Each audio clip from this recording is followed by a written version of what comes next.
Citra, aku kan sudah bilang, ibu hanya akan datang untuk beberapa hari. Itu beberapa hari yang terlalu lama. Tapi kapan kalian berdua akan berhenti berseteru? Berbicara dengan kalian berdua sungguh mustahil. Bima, seperti biasa, hanya bisa menghela napas pasrah dan keluar dari kamar. Itu berarti hari ini ia tidak mau membahas apapun lagi.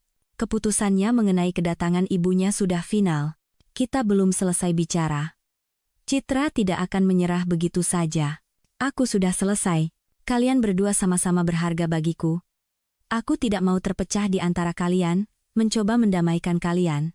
Bima, selama 5 tahun aku sudah jujur mencoba menyenangkannya. Aku bersikap manis, terbuka, memberinya hadiah, melahirkan seorang cucu perempuan yang selalu diimpikan ibumu, dan apa yang kudapat? Kekasaran, hinaan, fitnah di belakang dan di depan mataku. Dan puncaknya, permintaan tes DNA untuk membuktikan bahwa kamu adalah ayah kandungnya. Tidakkah menurutmu ibumu itu sudah keterlaluan? Wanita itu berbicara dengan tulus. 5 tahun yang lalu, setelah hanya beberapa kali kencan, ia setuju untuk menikah. Keluarga suaminya menerimanya dengan dingin. Mereka merasa putra mereka pantas mendapatkan yang lebih baik daripada seorang ibu tunggal dengan seorang anak. Mereka tidak mempertimbangkan hal-hal kecil seperti 2 gelar sarjana, jabatan bergengsi sebelum cuti hamil, dan prospek untuk kembali bekerja dengan promosi, wawasannya yang luas, prinsip moral yang tinggi singkatnya. Dalam situasi lain, Citra bahkan tidak akan melirik Bima yang hanya lulusan SMA biasa. Tapi takdir memberinya pilihan yang sangat terbatas, menikah dan membesarkan putranya dalam keluarga yang utuh, atau menjadi ibu tunggal yang terus-menerus menjadi bahan gunjingan tetangga. Citra yang cantik, cerdas, dan percaya diri selalu berusaha menjadi yang terbaik. Akademik, olahraga, menari ia tak terkalahkan dalam segala hal yang ia tekuni. Satu-satunya bidang yang tidak ia hiraukan adalah interaksi dengan lawan jenis. Ia seolah tidak memperhatikan tatapan kagum teman-teman sekelasnya, dengan sengaja mengabaikannya, atau dengan cepat mengubah anak laki-laki menjadi teman. Hingga lulus sekolah, gadis itu berhasil tidak memiliki satupun hubungan asmara. Teman-temannya tidak bisa mengerti, bahkan pria-pria paling tampan pun ditolaknya. Para pemuda itu perlahan-lahan menemukan pilihan yang lebih mudah dijangkau dan menghilang dari pandangannya. Ia tidak pernah memberitahu siapapun alasan di balik perilakunya. Alasannya sederhana dan klise, ayahnya. Pertengkaran harian orang tuanya, dan perilaku ayahnya yang tidak senonoh membuatnya bertekad untuk tidak mengulangi nasib ibunya. Tidak ada pria, tidak ada masalah. Sebaliknya, semua waktu dan perhatian bisa ia curahkan untuk belajar, karier, dan pengembangan diri. Citra adalah anak tunggal, jadi tidak ada yang bisa diajaknya berbagi perasaan. Seandainya ia punya sahabat dekat atau kakak perempuan, mungkin ada yang bisa menjelaskan bahwa perilaku ayahnya tidak normal, dan ada banyak pria baik di dunia yang mampu menciptakan keluarga yang kuat dan penuh kasih. Cit, nomor teleponmu ditanya lagi sama anak baru yang ganteng dari kelas sebelah itu. Teman-temannya aktif mencoba ikut campur dalam kehidupan pribadinya. Ganteng, kamu lihat dia? Badannya bagus, wajahnya tampan, pakaiannya modis. Kasih saja nomormu, apa ruginya? Kamu kan tahu aku tidak tertarik. Kalau aku tidak kenal kamu dari TK, aku pasti mikir kamu suka perempuan, canda temannya sambil tertawa. Wah, ide bagus juga. Coba kamu bilang ke semua cowok ganteng itu kalau aku naksir kamu. Citra sudah muak dengan tawaran, pernyataan cinta, dan upaya perjodohan dari teman-temannya yang hampir setiap hari terjadi. Jangan begitu, sebentar lagi kelulusan. Aku tidak mau dapat reputasi seperti itu, balas temannya sambil tersenyum. Bahkan dia pun tidak tahu mengapa Citra begitu aktif menghindari pria. Setelah lulus sekolah, gadis itu berhasil masuk ke 2 universitas bergengsi sekaligus dan mampu menggabungkan kuliah reguler di satu universitas dengan kuliah jarak jauh di universitas lainnya. Hasilnya, beberapa tahun kemudian ia memiliki ijazah sarjana hukum dan penerjemah bahasa Inggris dan Jerman kombinasi yang sempurna untuk bekerja di luar negeri. Pindah ke negara lain memang merupakan impian terbesarnya. Berkat kelulusan yang cemerlang, ia dengan cepat mendapatkan pekerjaan bagus yang melibatkan perjalanan dinas ke luar negeri dan kemungkinan pindah ke salah satu cabang di sana. Semua rencananya berantakan ketika pada suatu malam ia bertemu dengannya. Hari itu ia terlambat pulang dari latihan dan hampir mustahil untuk mendapatkan angkutan umum. Melihat sebuah mobil mewah berhenti di halte, gadis itu sedikit takut. Namun, dari mobil itu keluar seorang pemuda tinggi, atletis, dan sangat tampan yang menawarkan tumpangan. Tentu saja, ia menolak dengan sopan. Pemuda itu kemudian memarkir mobilnya dan menemaninya berjalan kaki pulang. Selama 1 jam perjalanan, mereka membicarakan segalanya. Ternyata mereka punya banyak kesamaan, buku favorit, musik, hobi olahraga. Pemuda itu membuatnya terkesan dengan sopan santunnya. Ia cerdas, berwawasan luas, dan perhatian. Kisah mereka dimulai, seperti dalam novel murahan. Pendekatan yang indah, hadiah mahal, percakapan hingga pagi. Reza sungguh luar biasa, ia belum pernah bertemu orang seperti dia. Yang terpenting, ia adalah kebalikan total dari ayahnya, yang bagi Citra adalah contoh pria yang tidak seharusnya ada dalam kondisi apapun. Tidak heran jika gadis itu jatuh cinta. Perasaan yang akhirnya ia biarkan menguasai hatinya begitu indah, baru, dan mendebarkan, sehingga ia rela melakukan apa saja demi kekasihnya. Seluruh kekuatan cinta pertamanya, ia curahkan ke dalam hubungan itu, bahkan rekan-rekan kerja, yang biasanya ia jaga hubungannya dalam batas profesional, mulai memperhatikan perubahannya. Citra, hari ini kamu terlihat sangat misterius. Jangan-jangan gadis pendiam kita ini sedang jatuh cinta? Sekretaris bosnya tidak bisa menyembunyikan kekagumannya atas perubahan yang terjadi pada gadis itu. Di kantor, anak baru itu diterima dengan baik karena melihat betapa keras ia berusaha. Sayangnya, di balik selubung cinta, ia tidak menyadari hal yang jelas. Pemuda itu tidak pernah menghabiskan hari libur bersamanya, berusaha tidak muncul di tempat umum dengannya, tidak mengenalkannya pada teman-temannya, dan hampir selalu sibuk di akhir pekan. Gadis yang lebih berpengalaman pasti akan tahu penyebab perilaku seperti itu. Bagi Citra, kebenaran baru terungkap pada hari ketika ia melihat 2 garis pada alat tes kehamilan di pagi hari dan memutuskan untuk membahagiakan kekasihnya. Reza, aku punya hadiah kecil untukmu, atau lebih tepatnya, sangat besar dan luar biasa indah, kata gadis itu dengan wajah memerah, menyerahkan sebuah kotak kecil yang diikat dengan pita emas rapi kepada pemuda itu. Sayang, kata itu membuat kaki gadis itu lemas. Aku kan sudah bilang, jangan memberiku hadiah. Kamu tidak punya kemampuan finansial seperti itu. Dan lagi pula, itu tugas pria. Ini hadiah yang istimewa. Aku yakin kamu akan senang. Namun, di wajah kekasihnya, ia membaca serangkaian emosi, di antaranya tidak ada kegembiraan, kebahagiaan, atau antusiasme. Wajah yang ia cintai berubah menjadi seringai jijik dan marah. Ia membanting kotak itu hingga tertutup dan melemparkannya ke tanah. Aku harap ini lelucon. Reza, kamu tidak senang? Gadis itu bingung dan tidak tahu harus bereaksi bagaimana. Kamu sudah gila? Tidak coba pakai otakmu? Reza, ada apa? Ini juga tidak terduga bagiku, dan akan sangat memengaruhi rencanaku, tapi, ini kan anak kita.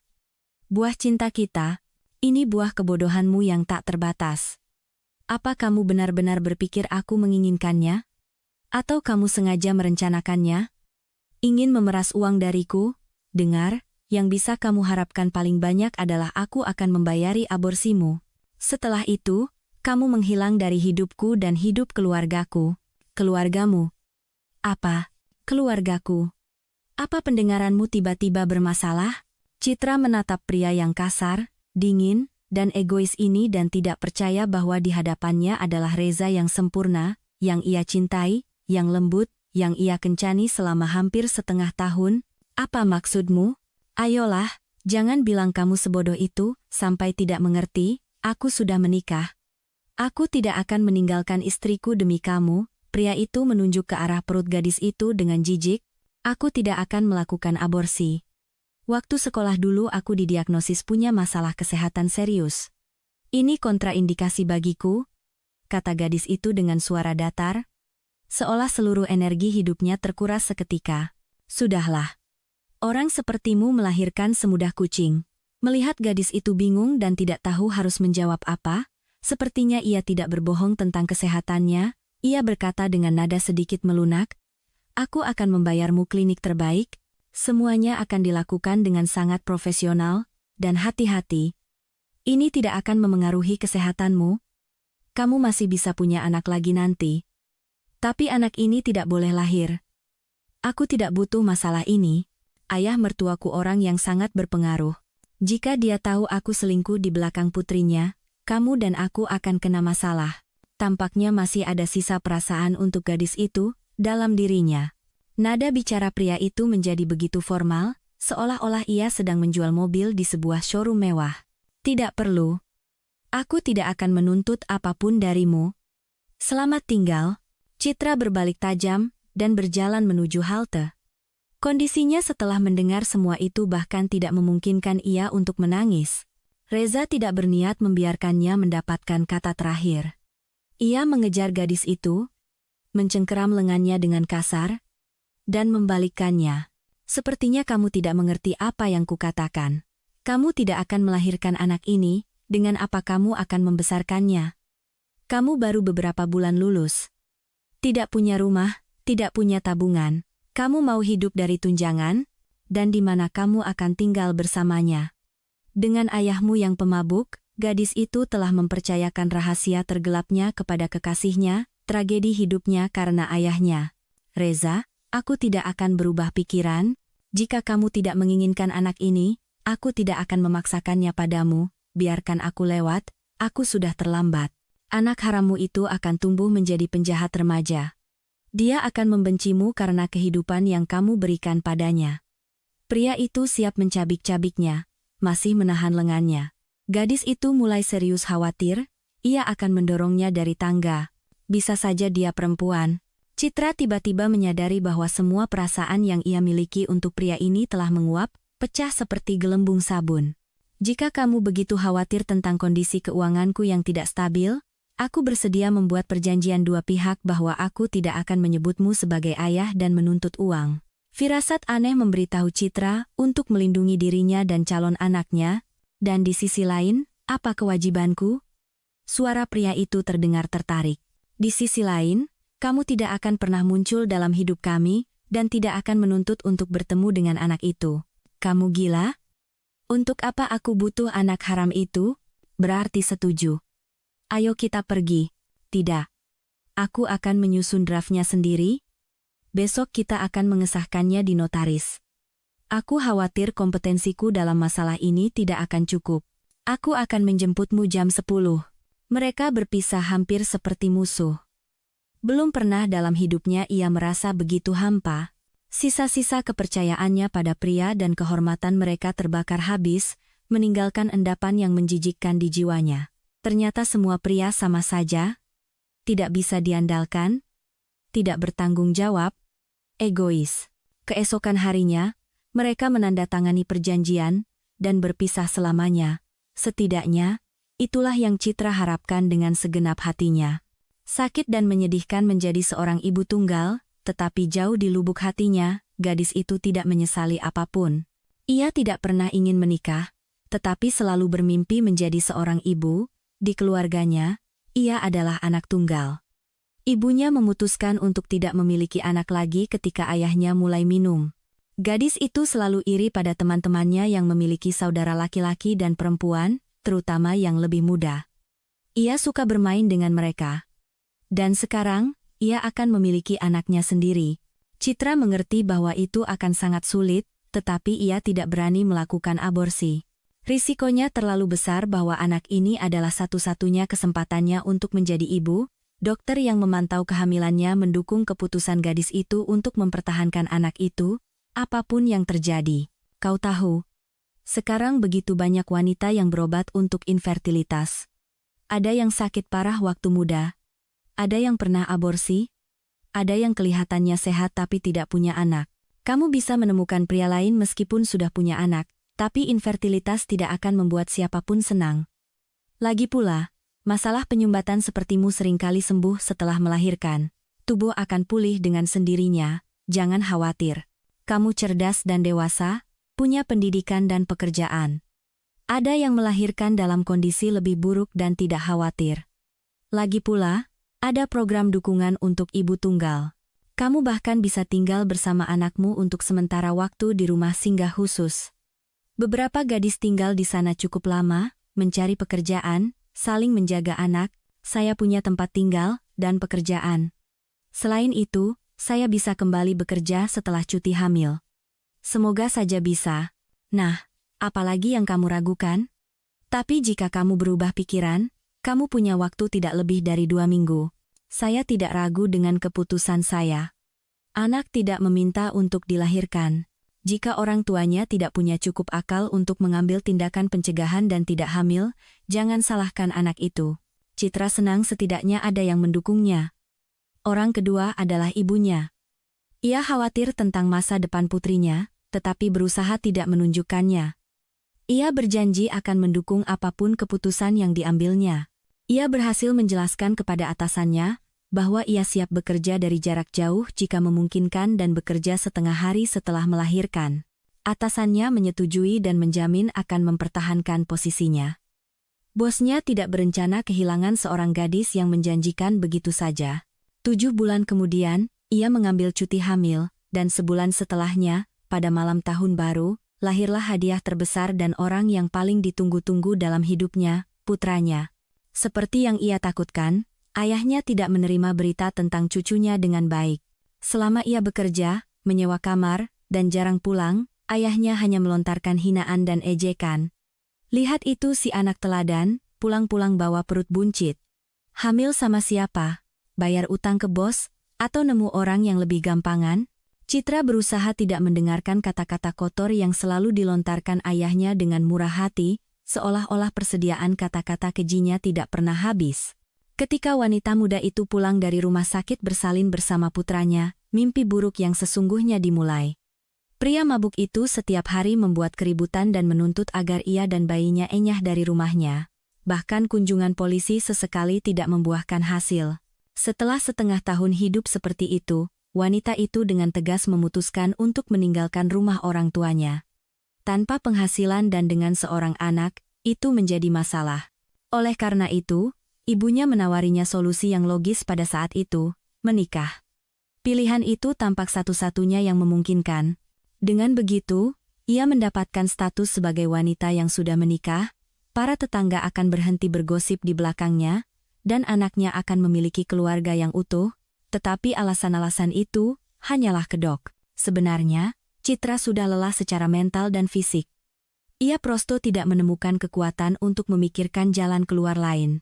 Suatu malam, saat duduk di dapur, mereka memutuskan bahwa ia harus memilih pria yang paling pendiam, tenang, dan tidak minum alkohol. Dengan begitu, setidaknya ada harapan bahwa suaminya tidak akan menjadi salinan ayahnya. Untungnya, ada banyak peminat. Dari semua itu, ia memilih yang menurutnya paling layak. Bima tinggal di kompleks sebelah, bekerja sebagai montir mobil. Dengan susah payah menyelesaikan SMA, ia masuk wajib militer, dan setelah itu beberapa tahun bekerja untuk dirinya sendiri, sering berganti-ganti pekerjaan. Bukan orang yang punya ambisi besar, kata Ibu Citra seringkali. Yang terpenting, ia sangat akrab dengan Saka kecil, yang tidak mau digendong oleh siapapun selain ibu dan neneknya. Bima siap menikah. Ia tidak keberatan dengan anak itu, jadi mereka tidak menunda pernikahan. Setelah akad nikah yang sederhana, keluarga muda itu pindah ke apartemen Bima, hadiah dari neneknya saat masih sekolah. Wanita itu merasa aneh bangun dan tidur tanpa teriakan dan hinaan dari ayahnya. Suaminya memang tenang, tetapi sedikit pencemburu. Ia menjelaskan itu sebagai rasa tidak percaya diri.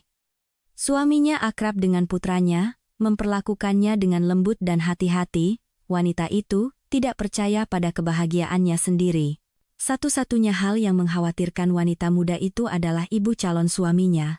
Ia tidak menyembunyikan rasa jijiknya terhadap wanita muda itu, meskipun putranya lah yang sebenarnya tidak sepadan, bukan menantu barunya. Wanita itu percaya bahwa menantunya telah mengguna-gunai putranya dan memaksanya menikahinya. Setelah pernikahan, ia pindah ke apartemen pasangan muda itu, dan membuat keributan yang memalukan dengan hinaan dan memecahkan piring. Suaminya tidak membela Citra, membenarkan perilaku ibunya dengan mengatakan bahwa ibunya selalu cemburu pada pacar-pacarnya. Perilaku seperti ini menjadi norma dalam hubungan mereka. Suaminya yang tenang dan perhatian di hari-hari biasa, berubah drastis di dekat ibunya. Ibunya membuatnya menari sesuai iramanya. Itulah sebabnya ia memutuskan untuk meminimalkan komunikasi dengan kerabat suaminya. Ia maupun putranya tidak pernah menghadiri satupun perayaan keluarga mereka. Situasi bisa saja berubah ketika Citra dan Bima memiliki seorang putri. Mereka datang ke rumah orang tua untuk mengenalkan cucu mereka. Nenek yang baru saja diangkat itu tidak bertahan lama. Dia bahkan tidak mirip kita. Satu anak haramnya sudah ditimpakan ke putraku, sekarang bawa lagi yang kedua. Bima, kamu tidak akan membantah? Bu, hentikan. Mereka anak-anakku. Jangan berani menghinaku dan istriku dengan sindiran seperti itu. Terlihat bahwa pria itu ikut campur dengan enggan. Sejak kecil ia diajari untuk tidak membantah ibunya. Lihatlah, menantu perempuan kita yang lebih tua. Cerdas, cantik, berpendidikan. Mereka tinggal di luar negeri, pekerjaan bergengsi. Tidak membawa pulang anak, entah dari siapa. Pernyataan terakhir itu meluapkan kesabaran Citra. Ia mengumpulkan anak-anaknya dan keluar dari apartemen mertuanya dengan niat kuat untuk tidak pernah lagi melihat orang-orang ini. Sejak itu, 3 tahun telah berlalu. Anak-anak masuk taman kanak-kanak, dan wanita itu bisa kembali bekerja. Untungnya, 2 ijazah cum laude dan pengetahuan yang sangat baik memberikan efek yang diinginkan. Ia tidak lagi mencoba menjalin kontak dengan kerabat suaminya. Bima pergi mengunjungi mereka sendirian. Belum lama ini, kakak laki-lakinya kembali bersama istrinya. Dulu, mereka tidak sudi menghadiri pernikahan Bima dan Citra. Setelah kembali, mereka juga tidak berusaha untuk berkomunikasi atau setidaknya berkenalan. Setahun setelah kelahiran putrinya, Dara, ayah Citra meninggal dunia, dan ibunya akhirnya mendapat kesempatan untuk hidup untuk dirinya sendiri. Upaya berulang kali untuk bercerai dari suaminya, yang pemabuk selalu berakhir dengan pemukulan dan penguntitan. Suatu kali, ayahnya hampir membakar apartemen tempat ibunya tinggal setelah meninggalkannya. Setelah itu, ia menyerah untuk pergi, hanya mencoba bertahan hidup. Citra mendukung ibunya secara finansial, dan ibunya, pada gilirannya, sangat membantu dengan cucu-cucunya. Anak-anak tidak tahu bahwa selain nenek kesayangan mereka, mereka memiliki nenek, kakek, dan paman lain. Konflik sesekali muncul dalam keluarga. Suaminya cemburu pada rekan kerja wanita itu, menganggap bahwa ia kembali bekerja hanya untuk mencari kekasih. Wanita itu tahu dari mana tuduhan itu berasal, tetapi berusaha meredakan konflik. Dalam setahun, ia berhasil naik jabatan secara signifikan berkat kerja keras, ketekunan, dan bekal pengetahuan yang luas. Namun, ibu suaminya punya versi sendiri tentang promosi cepatnya. Nak, hati-hati kalau lewat pintu, nanti tandukmu merusak kusen. Lelucon semacam ini menjadi hal biasa dalam percakapan dengan Bima. Bu, aku sudah bilang, aku tidak suka sindiran seperti itu. Sindiran apa? Aku bilang terus terang, istrimu itu tidur dengan siapa saja yang bisa menaikkan jabatannya. Bu, pikirkan dulu apa yang ibu katakan, dia punya 2 gelar sarjana. Dia setiap hari belajar di depan buku-buku agar tidak lupa semua yang dipelajarinya selama cuti hamil. Lagi pula, dia juga bekerja tambahan di rumah, menulis skripsi dan tugas kuliah untuk mahasiswa. Penghasilanku jauh lebih kecil darinya. Hadiah untuk hari raya juga dia yang beli, biarkan saja dia tersedak dengan hadiahnya. Aku tidak butuh apapun darinya. Wanita itu dengan demonstratif membuang pengering rambut dan alat cukur mahal, yang dibawa putranya sebagai hadiah ulang tahun pernikahan ke tempat sampah. Bu, ngomong-ngomong, ini barang mahal. Harganya setara dengan gajiku sebulan. Kalau tidak mau pakai, berikan saja pada orang lain. Kasihanilah ayah, dia juga tidak bisa melihat cucu-cucunya karena permusuhan kalian.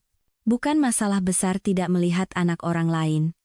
Di depan kompleks, di bak pasir itu, banyak anak-anak berkeliaran. Pilih saja salah satu, dan duduklah mengaguminya. Kadang-kadang Bima menatap ibunya dan tidak mengerti bagaimana seseorang bisa menjadi manusia yang begitu menjijikkan, dan bagaimana selama ini ayahnya bisa tahan berada di samping wanita seperti itu.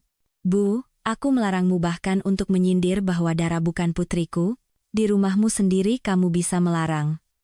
Di sini aku yang berkuasa. Meskipun di rumahmu sendiri kamu takut buka mulut, sembunyi di bawah ketek istri, takut menunjukkan tandukmu. Tahu tidak, Bu, aku belajar itu dari ayah. Dia juga seumur hidup takut membantahmu. Lihat kan, ular itu sengaja ingin mengadu domba kita, agar kamu berhenti berhubungan dengan orang tua dan keluarga. Dia menghasutmu melawan kami, si penyihir. Dia sudah lupa tentang kalian. Hadiah hanya dibeli saat hari raya, karena berusaha sopan. Kakak pulang 2 bulan lalu, apa kamu pernah bertemu dengannya? Tidak, karena si jalang itu tidak mengizinkan. Dia sudah membelitmu, si bodoh, dan senang karena telah menjauhkanmu dari keluarga. Bu. Bima duduk lelah di kursi. Reza sendiri yang tidak mau bertemu. Aku sudah beberapa kali mencoba. Dia selalu punya alasan untuk menolak bertemu. Entah dia sibuk, entah istrinya punya rencana lain, entah ada pemeriksaan lagi. Aku tidak mengerti kenapa mereka pulang, seolah-olah di luar negeri tidak ada dokter yang cocok. Berhenti bicara seperti itu. Anjani sedang berusaha memberi kita penerus, dia berobat, tidak putus asa. Tidak seperti tikusmu itu, melahirkan entah anak siapa, dan kamu senang menganggap semuanya anakmu. Untung aku berhasil membujukmu untuk tidak mendaftarkan anak sulungnya atas namamu. Tapi kan ibu tahu bahwa Citra yang menolak mengubah dokumen Saka dan mencatatnya sebagai putraku, ibu tidak bisa memengaruhi situasi itu.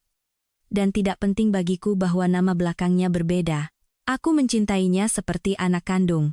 Kamu mencintai semua orang seperti anak kandung, kecuali kerabatmu sendiri. Ibu Bima tidak berniat menyerahkan kata terakhir kepada putranya yang tidak disukainya. Sejak usia dini, ia membagi putra-putranya menjadi yang pintar dan dicintai, dan yang kedua, yang gagal. Reza, putranya yang dipuja, pintar, dan cakap, adalah contoh putra yang ideal. Belajar dengan baik, berolahraga, banyak membaca, menjadi juara berbagai kompetisi olahraga, dan olimpiade intelektual. Ia tidak pernah membantah atau mengecewakan ibunya. Setelah universitas, ia mendapatkan pekerjaan yang sangat bagus, dan beberapa bulan kemudian menikah dengan lebih beruntung lagi dengan putri atasannya. Pernikahan itu tidak seimbang, tetapi ayah pengantin wanita melihat potensi pada menantunya. Setahun setelah pernikahan, keluarga muda itu pindah ke luar negeri. Di sana, Reza yang cakap memimpin cabang perusahaan ayah mertuanya. Kehidupan keluarga yang ideal dalam segala hal hanya dinodai oleh ketiadaan anak. Istri mudanya berobat di klinik-klinik paling terkenal, menjalani pemeriksaan tanpa akhir. Suaminya hanya sekali mengizinkan dirinya untuk diperiksa, dengan alasan bahwa dalam hal ini ia baik-baik saja. Putra kedua, Bima, tidak terlalu disayang ibunya. Ia tumbuh nakal, suka berkelahi, dan jahil.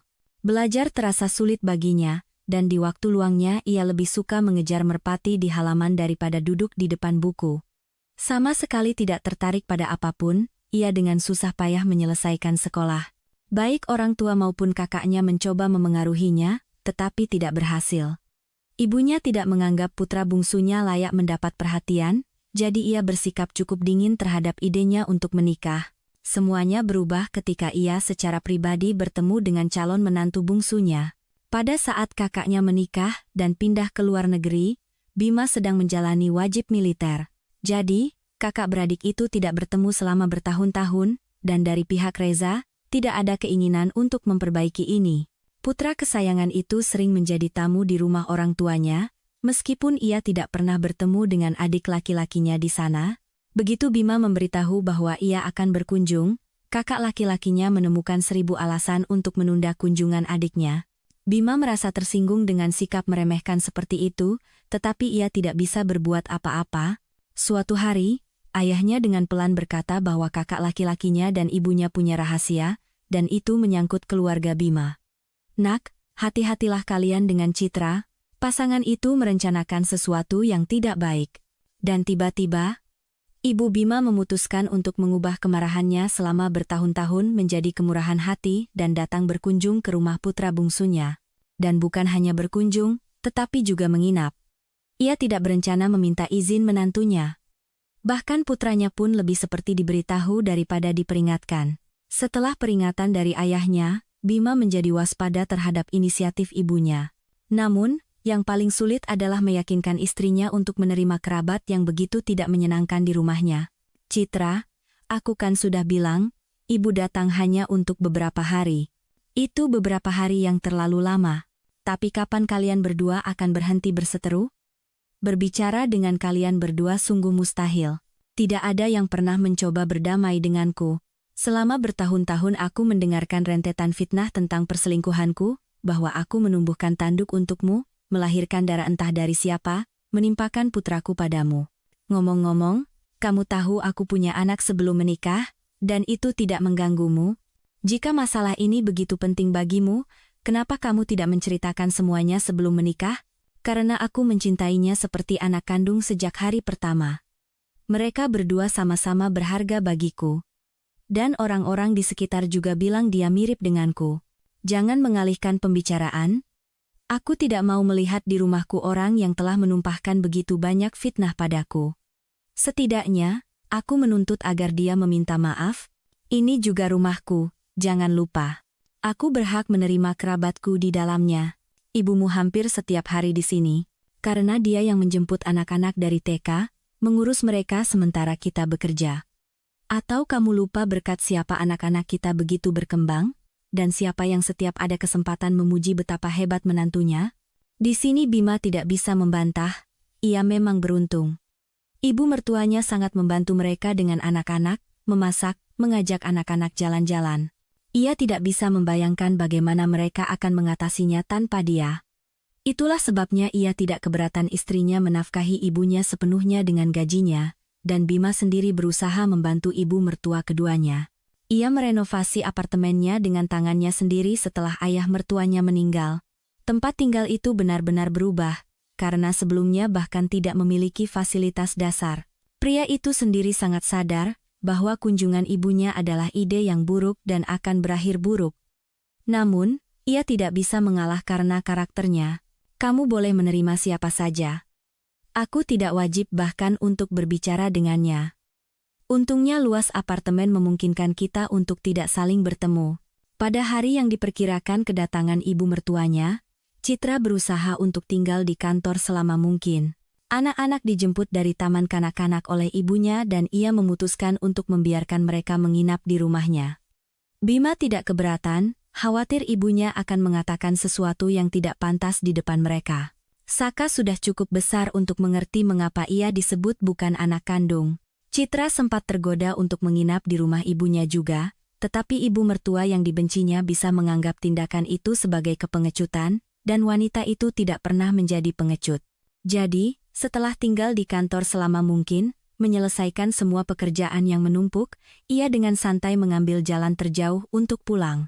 Belum pernah dalam hidupnya ia merasakan keengganan yang begitu menyiksa untuk pulang. Biasanya ia bergegas pulang dari kantor, menantikan waktu bersama keluarga tercinta. Hari ini, ia harus menghadapi ujian berat. Tetapi ia tidak akan menghindari ibu mertuanya. Selain itu, ia berada di wilayahnya sendiri dan selalu bisa mengusir kerabat yang dibencinya itu. Dengan hati-hati membuka pintu, Citra masuk ke apartemen. Suasananya sepi. Ia bahkan sempat berpikir bahwa ibu mertuanya berubah pikiran dan tidak jadi datang. Namun, semenit kemudian, wanita itu mendengar suara-suara teredam dari ruang tamu. Ibu dan anak sedang membicarakan sesuatu. Wanita itu tidak berniat menguping, tetapi saat menuju kamar mandi, ia mendengar Ibu Bima menyebut namanya, dan tanpa sadar ia mendengarkan. Aku katakan padamu, Citramu itu untuk pertama kalinya ibu mertuanya menyebut nama menantunya hamil dengan Reza, tahu bahwa dia sudah menikah, ingin menghancurkan keluarganya dan menikahinya. Dia menuntut uang untuk tutup mulut agar istrinya tidak tahu apa-apa, karena itu mereka tidak datang ke pernikahan kalian. Aku takut si gila itu akan merusak hidupnya. Aku beberapa kali melihat mereka saat dia masih pacaran dengannya. Itulah sebabnya aku tidak bisa menerimanya. Satu putraku hampir hancur keluarganya, lalu dia mengincar yang kedua. Seandainya kamu punya anak sendiri, kamu akan mengerti aku. Aku punya anak sendiri. Satu lagi komentar seperti itu, dan ibu akan pulang. Bus sudah tidak jalan lagi. Apa kamu akan mengusir ibumu sendiri ke jalan seperti anjing? Namun, kali ini wanita itu datang bukan untuk memfitnah menantunya. Ia punya rencana. Dan putra bungsunya harus dibujuk menjadi sekutu. Sekarang mereka punya masalah, tidak bisa punya anak. Jadi aku pikir, bagaimana kalau kalian serahkan Saka pada Reza dan istrinya, toh dia kan putranya. Dan kalian masih punya anak perempuan, atau bisa punya anak lagi. Si betina suburmu itu melahirkan sesuai permintaan. Mungkin kali ini anakmu sendiri? Bu, hentikan. Aku sudah bilang tidak akan mentolerir sikap seperti ini. Kenapa kamu tidak memberitahuku sebelumnya bahwa Saka adalah keponakanku? Bagaimana kalian bisa tahu selama bertahun-tahun dan diam saja? Dan bagaimana kalian bisa berpikir untuk mengambil anak dari ibunya? Nah, disinilah kamu akan membantu kami. Kita harus membuat si tikusmu itu diakui sebagai ibu yang buruk. Lalu kita bisa melakukan tes DNA, membuktikan paternitas, dan mengambil anak itu, pelaksanaan hak asuh orang tua yang tidak semestinya, gaya hidup amoral, istrimu cocok dengan karakteristik seperti itu, dan nanti di pengadilan kamu akan memberikan kesaksian. Bilang dia memukulnya, marah-marah pada semua orang, tidak merawat anak-anak. Aku akan menuliskan apa dan bagaimana kamu harus mengatakannya. Citra adalah ibu yang luar biasa, siapapun akan memberitahumu itu. Ibu yang luar biasa, yang menitipkan anak-anaknya pada neneknya. Seperti yang kamu lihat, aku cukup tahu. Jadi ini sebabnya kakak tidak mau bertemu denganku. Bima mencoba mengalihkan pembicaraan. Untuk apa dia bertemu denganmu? Kalian tidak pernah akur? Kamu bahkan tidak sepadan dengannya. Apa yang bisa kalian bicarakan? Si ular itu bisa saja melihatnya di rumah. Di keluarga mereka semuanya ideal, hanya kurang anak. Dan di sini ada anak laki-laki yang sudah besar, tidak perlu mencuci popok dan merusak bentuk tubuh dengan melahirkan. Bima mendengarkan ibunya dan tidak percaya pada telinganya sendiri. Ibunya membahas nasib cucunya seolah-olah ia adalah benda yang tidak berarti. Bu, apa ibu tidak penasaran apa yang aku, Citra, dan Saka pikirkan tentang ini? Siapa yang akan bertanya pada kalian? Anak itu akan punya prospek di keluarga normal, tumbuh dengan uang dan kesempatan, dan apa yang bisa kalian berikan padanya?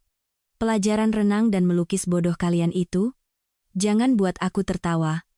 Kamu seharusnya berterima kasih karena kakakmu memberikan layanan seperti ini. Anggap saja perasaan kami tidak penting bagimu. Tapi bagaimana dengan istri Reza, Anjani? Apa dia tidak keberatan membesarkan anak yang dilahirkan oleh selingkuhan suaminya yang sempurna?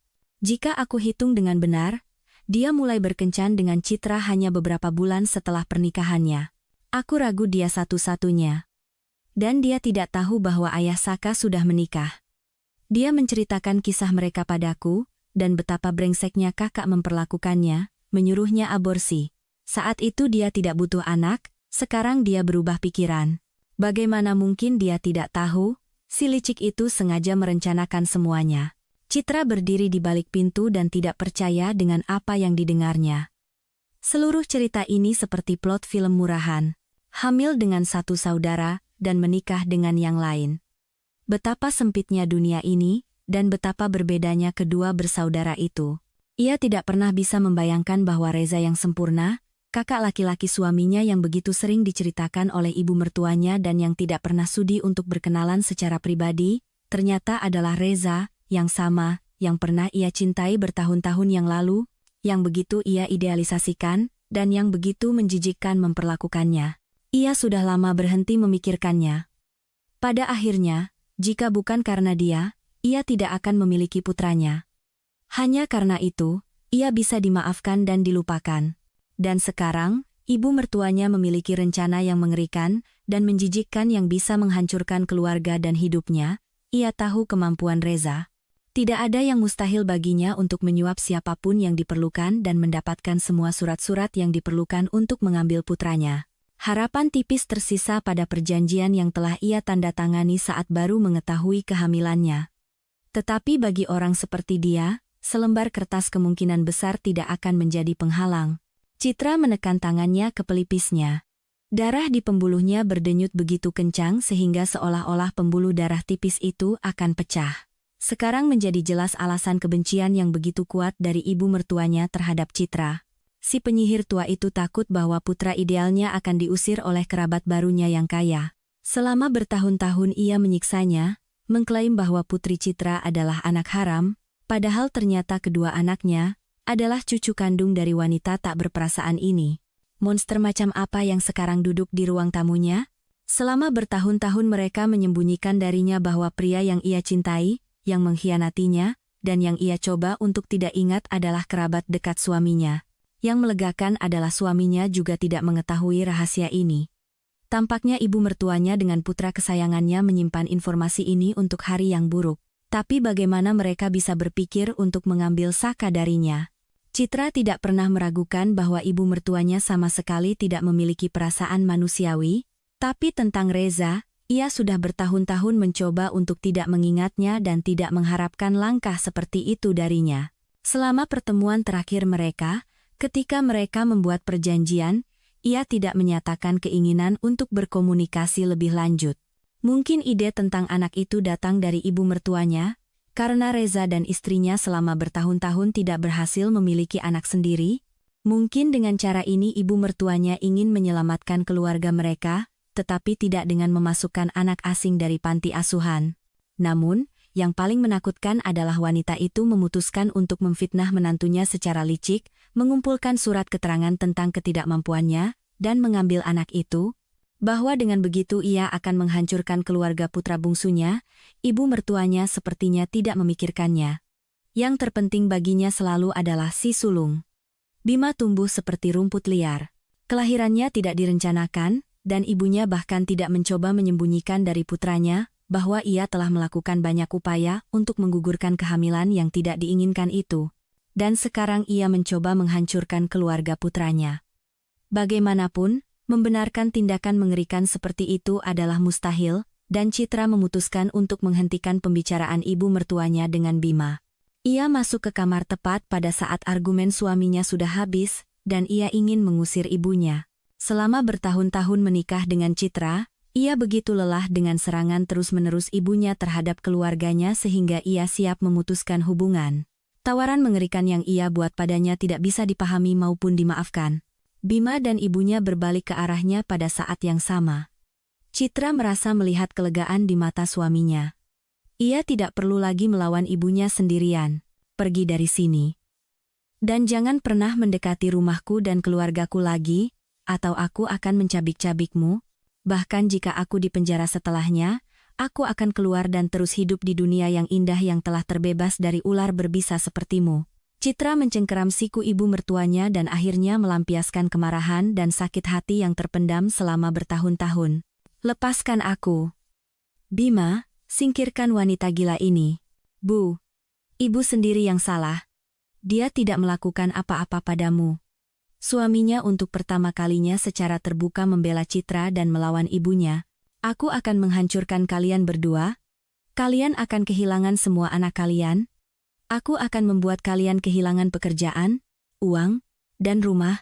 Wanita itu menjerit seperti orang gila, menghujani kutukan pada putra dan istrinya. Citra hampir menyeret ibu suaminya keluar ke lorong, mengabaikan teriakan dan kutukan yang terus-menerus ia lontarkan. Menutup pintu, wanita itu merosot ke lantai, bersandar di dinding, dan menangis tersedu-sedu. Dalam hidupnya ada banyak kesedihan dan kebencian, tetapi ia jelas tidak pantas menerima perlakuan seperti itu dari ibu mertuanya. Dan sekarang ia menangis karena ketidakberdayaan, menyadari bahwa wanita keji seperti itu tidak akan meninggalkan mereka dalam damai. Suaminya berdiri bingung di tengah koridor, tidak tahu harus berbuat apa, menenangkan istrinya atau bergegas menenangkan ibunya, yang teriakannya terdengar di seluruh gedung. Para tetangga sudah mulai bereaksi terhadap permintaannya untuk meminta tolong, terdengar bahwa seseorang mendekatinya dengan tawaran bantuan. Orang gila ini memukul kepalaku, mematahkan tanganku. Dia menghinaku dengan kata-kata paling kotor. Aku nyaris tidak selamat dari mereka. Tolong, panggil ambulans dan polisi. Ini tidak bisa dibiarkan begitu saja. Setelah kata-kata itu, Citra mengangkat wajahnya yang berlinang air mata ke arah suaminya dan berkata, "Sekarang giliranmu memilih. Entah kamu melindungi keluargamu sekarang dan melakukan sesuatu pada ibumu, atau kamu tetap bersamanya di pihaknya, dan pergi sekarang juga. Aku tidak akan mentolerir ini lagi. Besok aku akan melaporkannya ke polisi, dan percayalah, aku akan mencantumkan semua penghinaan, fitnah, dan upaya untuk mengambil anak. Bima tidak percaya bahwa ibunya sendiri mampu bertindak begitu licik terhadap keluarganya. Ia selalu merasa dan tahu bahwa ia bukan anak kesayangan, hanya sebuah kekecewaan, begitulah ibunya selalu memanggilnya. Dibandingkan dengan kakaknya yang sukses, cerdas, dan berambisi, ia selalu menjadi faktor yang mengganggu. Setiap keluarga pasti ada yang aneh, desa ibunya menanggapi keluhan guru tentang prestasi rendah dan perilaku buruk remaja itu, dan ia begitu ingin ibunya bangga padanya. Ia memilih wanita paling cantik dan cerdas sebagai istrinya, dengan harapan ibunya akan menghargainya, tapi ibunya malah menyerang Citra dengan kebencian seolah-olah ia telah melakukan sesuatu yang keji, dan hari ini ia mengetahui alasan di balik sikap itu. Ia tidak mengerti bagaimana ibunya bisa berpikir seperti itu. Sejak hari pertama ia mencintai Saka kecil dan tidak bisa membayangkan hidupnya tanpanya. Tanpa mempertimbangkan pendapatnya, ibunya memutuskan untuk membantu menyelamatkan keluarga putra sulungnya dengan menghancurkan kebahagiaan keluarga putra bungsunya. Tampaknya pada saat itu, semua yang telah ia bangun selama bertahun-tahun di dalam jiwa Bima runtuh. Ia harus kehilangan separuh keluarganya, dan ia benar-benar tidak bisa memutuskan separuh mana yang harus dipilih. Ia bahkan takut membayangkan hidup tanpa istri, putri, dan putranya, yang ternyata adalah keponakan kandungnya. Tetapi memutuskan semua hubungan dengan orang tua dan kakaknya juga menakutkan. Yang paling ia kasihan adalah ayahnya, yang pasti akan dilarang oleh ibunya untuk berhubungan dengannya. Menghela napas, Bima keluar ke lorong, mencengkeram lengan ibunya, dan dengan paksa menyeretnya ke pintu keluar. Begitu di luar, ia melemparkannya ke bangku, dan melampiaskan emosi yang terpendam selama bertahun-tahun. Bu, ini terakhir kalinya aku memperingatkanmu. Tinggalkan keluargaku. Jika ibu melakukan bahkan 1/10 dari apa yang ibu rencanakan, aku bersumpah, ibu dan Reza akan menyesal pernah memikirkan hal ini. Aku akan menghancurkan kalian, percayalah, aku punya cukup kemampuan untuk itu. Perlu aku ingatkan bahwa istriku adalah seorang pengacara sukses? Dan berapa banyak orang besar yang memperbaiki mobil di bengkelku, ibu bahkan tidak bisa membayangkannya. Jangan ragu, aku akan melibatkan mereka semua. Dan sudah saatnya istri kakak tahu tentang kejujurannya yang luar biasa. Meskipun, mungkin sebaiknya ayahnya tahu lebih dulu. Seingatku, dia bukan orang sembarangan di kota ini. Biarkan dia memengaruhi menantunya. Mungkin tanduk di kepala putrinya akan berhenti tumbuh begitu cepat. Kamu tidak akan berani, desis ibunya. Kamu pikir kamu siapa? Kamu bukan apa-apa dibandingkan dengan kakakmu. Pecundang, orang tak berguna. Meskipun begitu, orang tak berguna ini akan melindungi keluarganya. Saka adalah putraku. Aku sudah lama berencana untuk mengadopsinya. Sekarang aku pasti akan melakukannya. Kami adalah keluarga yang utuh dan bahagia. Aku melarangmu melakukan itu. Tampaknya wanita itu bahkan tidak pernah berpikir bahwa putra bungsunya yang penurut akan berani membangkang. Percaya atau tidak, aku tidak akan mendengarkanmu, kata Bima sambil tertawa. Ia merasa seolah-olah telah diam selama bertahun-tahun, dan sekarang mendapatkan hak untuk berbicara. Ia ingin mengatakan semuanya.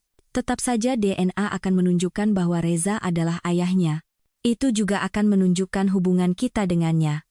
Selain itu, Citra memiliki perjanjian yang ditandatangani oleh anak sulungmu di mana ia tidak menuntut anaknya. Jangan bilang ibu tidak tahu tentang itu. Aku tahu, tapi gadis bodoh itu yang membuatnya sendiri. Aku tidak akan pernah percaya itu punya kekuatan hukum. Itu disahkan oleh notaris. Artinya, putra kesayanganmu tidak punya hak apapun atas Saka. Aku akan tetap mendapatkan dia dari kalian. Mereka butuh anak. Dan disitulah Bima akhirnya mengerti. Seluruh rencana dengan anak itu adalah ide ibunya. Reza mungkin sama sekali tidak tahu, jelas bahwa dalam keluarganya sedang ada masalah besar, dan ibunya tidak bisa melepaskan kesempatan emas seperti itu. Bu, apa mereka memang mau mengadopsinya? Ibu sudah bertanya pendapat mereka, Reza tahu, tapi tidak terlalu senang dengan prospek itu. Dia tidak butuh anak, tapi istrinya sudah mulai mengumpulkan dokumen untuk adopsi. Saka sangat cocok untuk mereka, dia bukan anak terlantar dengan gen pemabuk. Tentu saja, Citramu juga bukan pilihan terbaik, tapi tidak ada pilihan lain. Bima begitu ngeri mendengar itu sehingga ia duduk di bangku, memegangi kepalanya dengan kedua tangan. Bu, apa ibu dengar apa yang ibu katakan? Manusia bukan boneka, tidak bisa begitu saja mempermainkan nasib orang hidup. Saka masih anak kecil, apa ibu memikirkannya? Dia punya orang tua yang mencintainya. Ibu mau mengambilnya dari kami, membuatnya mengalami stres yang luar biasa, lalu ibu akan memberikannya kepada orang yang tidak terlalu membutuhkannya. Belum lagi ibu akan menghancurkan keluarga kami, melanggar puluhan hukum, menghabiskan banyak uang dan tenaga. Apa semua itu sepadan? Biarkan kakak dan istrinya mengambil anak dari panti asuhan. Di sana anak-anak hidup bertahun-tahun tanpa kasih sayang dan cinta orang tua. Bersyukurlah setidaknya satu orang bisa keluar dari sistem itu dan masuk ke keluarga. Aku tidak membayar untuk melahirkan anak-anak haram itu lalu merasa kasihan dan membesarkannya. Kamu saja sudah cukup bagiku. Meskipun mungkin seharusnya aku serahkan kamu ke panti asuhan, mungkin mereka bisa membuatmu menjadi manusia. Untuk pertama kalinya dalam hidupnya, Bima menyadari betapa monsternya ibunya, acuh tak acuh, sinis, dan licik. Dan ia masih mencoba memaksa istrinya untuk berdamai dengannya. Seharusnya ia sudah lama memutuskan hubungan, tetapi di dalam hatinya ia berharap ibunya akan mencintainya, mulai bangga padanya. Ketika Dara lahir, ia berharap kehadiran cucu kecil akan melunakkan hati neneknya. Betapa salahnya ia. Kecurigaannya bahwa Citra hamil di luar nikah hanyalah kedok. Sebenarnya, ibunya memang mustahil untuk dipuaskan. Selain putra sulungnya yang dipuja, ia tidak pernah mencintai siapapun. Bu, aku tidak mau membahas ini lagi. Tapi aku peringatkan, jika ibu ikut campur dalam keluargaku, hati-hati. Aku akan lupa bahwa kita adalah kerabat. Putra dan putriku lebih berharga bagiku. Aku akan melindungi mereka darimu dengan semua cara yang kumiliki. Pria itu berjalan pulang dengan kepala tertunduk. Ia tidak percaya bahwa sejak hari ini dimulailah salah satu periode tersulit dalam hidupnya. Ia tidak ragu bahwa ibunya tidak akan berhenti. Ia harus bersiap, memikirkan semua detail. Bersama Citra, ia perlu membangun dinding yang kokoh untuk bertahan dari musuh seperti ibunya. Ketika ia masuk ke apartemen, istrinya masih duduk di lantai depan pintu hampa. Ia sudah tidak sanggup menangis lagi. Bima mengangkatnya dan membantunya berjalan ke sofa. Untuk menenangkannya, ia lama memeluknya dalam dekapannya seperti anak kecil, sampai ia tertidur. Pada saat itu, ia memutuskan bahwa ia akan melindungi wanita ini dari segala kejahatan, bahkan jika itu datang dalam wujud ibunya sendiri. Reza sedang tidak dalam suasana hati yang baik sejak pagi. Urusan di kantor tidak berjalan baik, dan ayah mertuanya menyalahkannya. Selama beberapa tahun, pria itu berusaha keras untuk membuktikan bahwa ia bukan hanya suami dari putri bos perusahaan, tetapi juga seorang spesialis yang hebat. Selain itu, ia harus menjaga Citra sebagai suami yang ideal, dan dalam pernikahan karena perhitungan, hal itu menjadi sulit. Jika bukan mustahil, bahkan di tahun-tahun pertama pernikahan, ditambah lagi istrinya dengan fantasi dan ide-ide yang mustahil diwujudkan, memutuskan untuk menjadi relawan, seolah-olah masalah dengan ibunya belum cukup. Ia dengan cepat menyadari bahwa untuk mencapai sesuatu dalam hidup ini, seseorang harus menempuh jalan pintas, nepotisme dan hubungan keluarga, adalah pilihan yang cukup bagus. Ketika Reza mengetahui bahwa direktur utama memiliki seorang putri, ia dengan cepat memetakan jalan terpendek menuju jajaran manajer puncak perusahaan. Anjani yang cantik tetapi tidak terlalu cerdas dengan cepat terpikat oleh rayuan indah dari bawahan ayahnya di salah satu acara perusahaan. Reza tahu cara memikat wanita dan berhasil menjalankan rencananya. Sebulan kemudian, gadis manja itu siap melakukan apa saja untuknya. Dan sebulan setelahnya, Reza dan Anjani menikah. Untuk memperkuat kesuksesannya, pemuda itu bekerja keras di kantor untuk menunjukkan kepada calon ayah mertuanya bahwa ia layak menjadi anggota keluarga. Namun, kerabat barunya itu tidak terburu-buru mempercayakan jabatan penting apapun kepada menantunya. Wanita yang anggun dan terawat itu hanya punya satu kekurangan yang sangat mengganggu Reza, ia sangat ingin punya anak. Dan meskipun sudah berusaha keras, keinginan ini tidak kunjung terwujud. Sayang, kamu masih sangat muda, kenapa di usia seperti ini merusak bentuk tubuh dengan kehamilan? Biar aku belikan kamu anjing ras yang modis atau hewan peliharaan keren lainnya, dan kamu bisa merawatnya. Anak itu artinya tangisan, ingus, popok kotor. Buat apa kamu butuh itu? Tidak ada pengasuh. Aku akan mengasuh anak kita sendiri.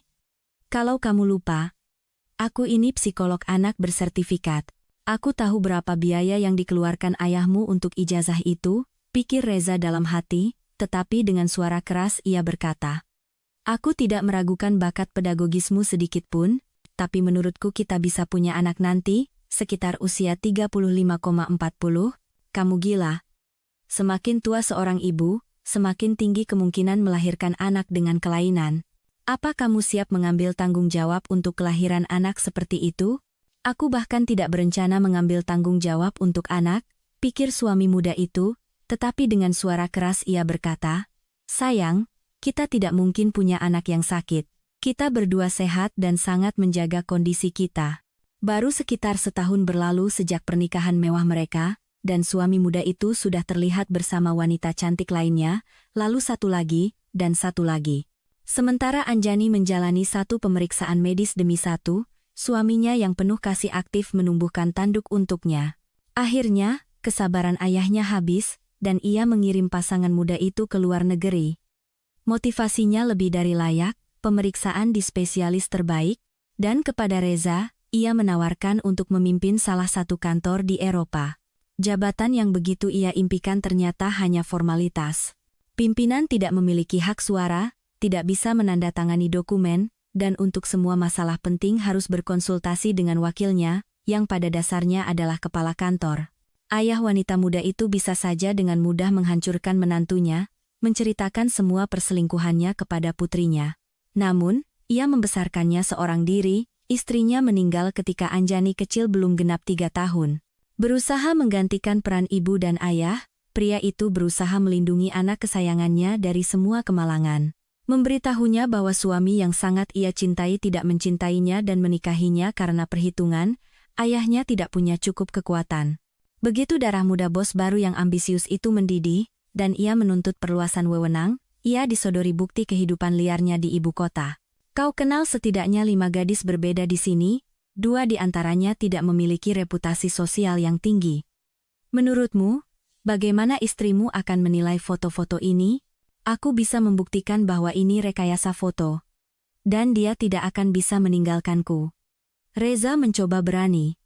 Tetapi keadaan syok dari melihat foto-foto itu akan lama ia ingat. Dalam sekejap, ia bisa kehilangan semua yang telah ia perjuangkan dengan gigih. Reza langsung jinak. Bahkan untuk beberapa waktu ia sengaja bersikap perhatian dan ramah kepada istrinya, menemaninya menjalani pemeriksaan tanpa akhir dan melakukan banyak tes. Keinginan kuat istrinya untuk memiliki anak sangat mengganggu Reza, yang sama sekali tidak berencana membebani hidupnya dengan gangguan seperti itu. Makhluk yang berisik, bodoh, dan selalu menuntut perhatian itu, tidak menimbulkan sedikit pun rasa sayang atau simpati dalam dirinya. Ia tidak berencana merusak hidupnya dengan kehadiran seorang anak. Selain itu, ia sama sekali tidak khawatir tentang pepatah segelas air di hari tua. Selama hidupnya, ia berencana menghasilkan cukup uang untuk segelas air dan perawat yang akan membawakannya. Dan lagi pula, ia tidak berpikir sejauh itu. Segala sesuatu dalam hidupnya berhasil tanpa banyak usaha. Sejak kecil, ia terbiasa bahwa kehadirannya saja sudah merupakan kebahagiaan, sebuah perayaan.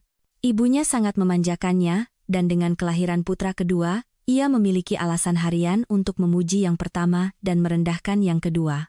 Seiring waktu, Reza mulai memperlakukan saudaranya seperti pelayan, terbatas dan naif. Bima adalah mainan di tangan saudaranya, dan ibunya tidak pernah lelah mendukung Reza dalam usahanya menuju kekayaan dan kemewahan. Dan beberapa hari yang lalu, ibunya mengejutkannya dengan berita yang benar-benar luar biasa. Ternyata, ia telah menemukan cara untuk menyelesaikan masalah mereka dengan Anjani. Pada saat ibunya dengan hikmat mengumumkan rencananya, Reza merasa bahwa ibunya sudah benar-benar gila. Ternyata salah satu mantan pacarnya telah melahirkan seorang anak. Ia samar-samar ingat pernah menyuruh seorang gadis naif untuk melakukan aborsi, tetapi gadis itu menolak, dan sekarang ibunya ingin mengambil anak itu, agar mereka bersama Anjani bisa mengadopsinya. Istri kesayangannya telah berbagi dengan ibu mertuanya keinginan untuk mengadopsi anak. Disinilah ibunya dengan sangat tepat teringat bahwa 5 tahun yang lalu putranya telah berbagi masalah dengannya. Seorang pacar hamil memutuskan untuk melahirkan. Rupanya, ibunya telah mengawasi gadis itu, tetapi saat itu Reza mulai memiliki masalah. Ayah mertuanya mengirim mereka berdua ke luar negeri. Mereka bahkan tidak pulang untuk pernikahan adik laki-lakinya. Ibunya saat itu membujuk mereka untuk tidak datang, mengatakan bahwa pernikahan itu tidak layak mendapat perhatian mereka. Dan sekarang ibunya memutuskan untuk menghabisinya dengan berita positif. Nak, aku belum menceritakan semuanya padamu. Kamu dan Anjani bisa mengadopsi bukan anak asing dengan genetika yang tidak jelas, tetapi putramu sendiri. Bu, ibu sehat? Suara putranya menjadi keras dan kasar. Kamu tidak mengerti aku. Maksudku anak yang dilahirkan oleh gadis itu untukmu. Ingat, kamu bilang padaku sebelum berangkat bahwa ada seorang gadis yang sedang mengandung anakmu dan menolak uang yang kamu berikan agar ia menggugurkannya. Lalu kenapa? Kamu tidak berkomunikasi dengannya? Aku inginnya tidak berkomunikasi, tapi tidak bisa. Seru wanita itu dengan benci. Si licik itu menikah dengan saudaramu? Kamu bercanda? Bagaimana mungkin? Seandainya aku tahu, dia sepertinya mengejarnya waktu sekolah, lalu wajib militer, dan setelah itu mereka bertemu lagi di suatu tempat dan dia terus mengejarnya. Dia sama sekali tidak memperhatikannya di sekolah, tapi setelah melahirkan, sepertinya dia tidak lagi pilih-pilih. Pernikahan diatur dengan cepat. Dia bahkan melahirkan seorang putri untuknya agar dia tidak lari. Cukup ceritakan kisah menarik tentang kebahagiaan keluarga saudaraku, langsung ke intinya. Nah, sekarang mereka membesarkan putramu, dan Bima bahkan tidak tahu bahwa Saka adalah keponakannya. Aku yakin istrinya juga tidak menyadari apa-apa. Kalian kan sama sekali tidak mirip, dan nama keluarga yang sama tidak membuatnya curiga. Aku sudah tahu dari dulu otaknya tidak ada. Sepertinya ayahnya juga pemabuk, atau bukan dia? Dia kemudian menikah dengan orang pertama yang ditemuinya agar bisa pergi dari rumah dengan bawaannya. Dan ayahnya sudah lama meninggal. Lalu untuk apa ibu menceritakan semua ini padaku? Untuk itu, karena saudaramu dan si jalangnya itu punya anak lagi, yang sulung bisa diambil dan kalian bersama Anjani, bisa mengadopsinya. Bu, ibu membicarakannya seolah-olah dia anak kucing. Lagi pula, untuk apa aku butuh bukti perselingkuhanku seperti itu? Ayah mertuaku akan menghancurkanku. Aku akan membantu kalian. Kita akan mengambilnya dari mereka, menempatkannya di panti asuhan, dari sana kalian akan mengambilnya dan pergi lagi ke luar negeri. Ibu bersinar karena bangga. Ia merasa rencananya sempurna, karena ia telah berusaha keras, mengerahkan seluruh kekuatannya agar putra kesayangannya bahagia. Hari itu, ia berhasil meyakinkan ibunya bahwa ide itu sangat bodoh. Sama sekali tidak boleh membiarkan istrinya tahu bahwa ia selingkuh. Istrinya naif mempercayainya dan menganggap bahwa ia tulus mencintainya. Tampaknya ibunya untuk sementara waktu tenang. Namun, itu hanya berlangsung seminggu.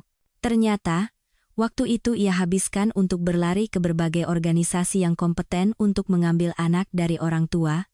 Tinggal satu hal kecil yang harus dilakukan, membuktikan bahwa Bima dan Citra adalah orang tua yang mengerikan, kehidupan Saka dalam bahaya, dan anak itu harus segera diambil ke panti asuhan. Bahwa putranya memiliki 2 anak, dan keduanya bisa diambil, wanita itu tidak memikirkannya. Baginya yang penting hanyalah 1 cucu, dan itu pun hanya sebagai perekat untuk menyatukan pernikahan bahagia putra sulungnya. Setidaknya begitulah kelihatannya dari luar. Bahkan ibunya pun mengerti bahwa putranya sama sekali tidak menghargai istrinya. Pada saat itu, tidak ada yang memperhatikan keinginan kuat wanita itu untuk melaksanakan rencananya. Nanti, kerabatnya akan sangat menyesalinya. Reza, setelah mendengar dari ibunya, selama beberapa hari panik memikirkan cara mengalihkan perhatian ibunya ke kegiatan lain. Ia melarang istrinya berkomunikasi dengan ibunya. Dengan alasan masalah kesehatan. Sayang, sebaiknya jangan berkomunikasi dengan ibuku untuk sementara waktu. Dia mengalami semacam gangguan musiman yang aneh. Sepertinya dia banyak perejewala akhir-akhir ini, dan berita tentang adopsimu sepertinya benar-benar merusak akal sehatnya. Ada apa dengannya? Sesuatu yang serius? Mungkin dia butuh dokter? Aku akan membayar spesialis manapun. Tidak perlu membayar apa-apa. Hanya saja kadang-kadang dia punya pikiran-pikiran aneh, dan dia menyampaikannya seolah-olah itu adalah peristiwa nyata. Hal seperti ini sudah pernah terjadi, jangan perhatikan dia, oke? Entahlah, aku khawatir padanya. Dia selalu begitu manis dan baik. Seandainya orang-orang yang mengenalnya mendengarmu, gumam Reza. Kamu bilang apa? Tidak ada, kecuali bahwa kamu terlihat mempesona hari ini. Ah, kamu perayu. Meskipun pria itu tidak merasakan perasaan lembut dan romantis apapun terhadap istrinya, ia berhasil menirunya dengan mahir. Sehingga istrinya hidup dalam keyakinan bahagia. Ia mendapatkan suami yang paling penyayang, lembut, dan perhatian. Untuk kebahagiaan penuh, ia hanya kekurangan seorang anak. Semua dokter serempak mengatakan bahwa ia benar-benar sehat dan tidak ada kontraindikasi untuk pembuahan. Berarti masalahnya ada pada suaminya, namun, setelah setahun upaya yang sia-sia, bahkan ia pun menyerah dan menjalani pemeriksaan lengkap. Ternyata, ia juga baik-baik saja dengan kesehatannya. Dokter mengatakan bahwa hal seperti itu bisa terjadi, hanya perlu menunggu, mengalihkan perhatian, dan rileks. Anjani tidak bisa rileks. Anak secara bertahap menjadi obsesi. Suatu hari, saat menelusuri media sosial, ia menemukan sebuah grup di mana orang tua angkat berbagi detail kehidupan baru mereka. Kehidupan di mana ada tempat untuk anak orang lain yang menjadi anak mereka sendiri. Dalam foto dan video, anak-anak yang beku, tertutup, dan tanpa emosi secara bertahap mencair, mekar, mulai tersenyum, dan menjadi anak-anak biasa yang ceria. Hari itu ide adopsi tidak terlalu menarik baginya, karena ia dan suaminya masih muda, sehat, hanya perlu sedikit menunggu, seperti kata dokter. Tetapi sesuatu membuatnya setiap hari mengunjungi grup itu. Banyak anak-anak yang sudah ia kenali, bisa menilai kemajuan mereka. Dan suatu hari, ia mendengar kisah salah satu ibu yang lama tidak bisa hamil, memutuskan untuk adopsi, dan dalam proses pengurusan dokumen, mengetahui bahwa ia hamil. Anjani menelusuri banyak informasi tentang fenomena ini, yang ternyata tidak jarang terjadi, dan ia melihatnya sebagai jalan keluar. Selain itu, dua anak berarti dua kali lebih banyak kegembiraan.